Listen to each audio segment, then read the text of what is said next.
Redevances et ristournes minières, de nouvelles clés de répartition. La contribution du secteur minier au développement local, régional et national doit être conforme à la politique générale de l'État. Un décret modifiant certaines dispositions du décret d'application de la loi portant sur le code minier a été pris en Conseil des ministres la semaine dernière.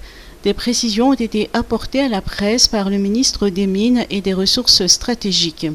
Dans le but de mettre en conformité la politique générale de l'État et la contribution du secteur minier au développement au niveau régional et local, et aussi au niveau national, le Conseil des ministres a adopté le décret modifiant certaines dispositions du décret d'application de la loi portant sur le code minier. Notamment donc sur la redevance et ristourne minière et le frais d'administration minière.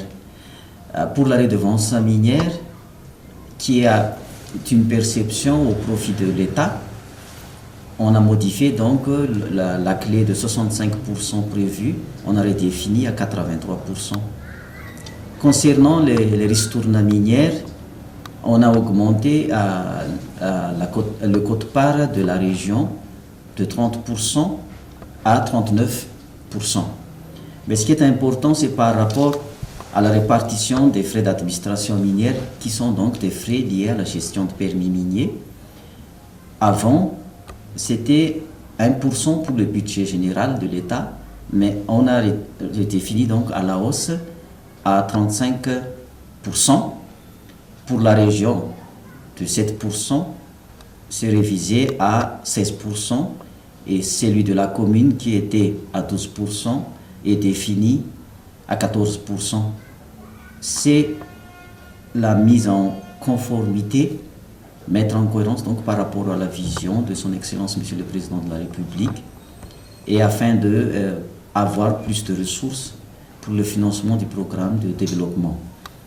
Il faut noter également que un quote-part de redevance minière de 1% et 1% aussi pour le frais d'administration est alloué au profit de l'initiative pour la transparence de l'industrie extractive à Madagascar, donc pour son fonctionnement pérenne et pour marquer de nouveau la volonté de l'État à instaurer la transparence dans la gestion du secteur extractif à Madagascar.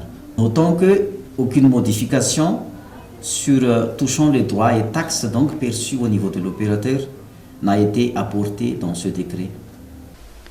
Il importe de noter que les nouvelles dispositions portent uniquement sur la mise à jour des clés de répartition des quotes-parts de ces taxes parafiscales à l'égard des entités bénéficiaires qui sont toutes des entités publiques. Aucune modification touchant les droits aux taxes perçues des opérateurs miniers n'a été apportée.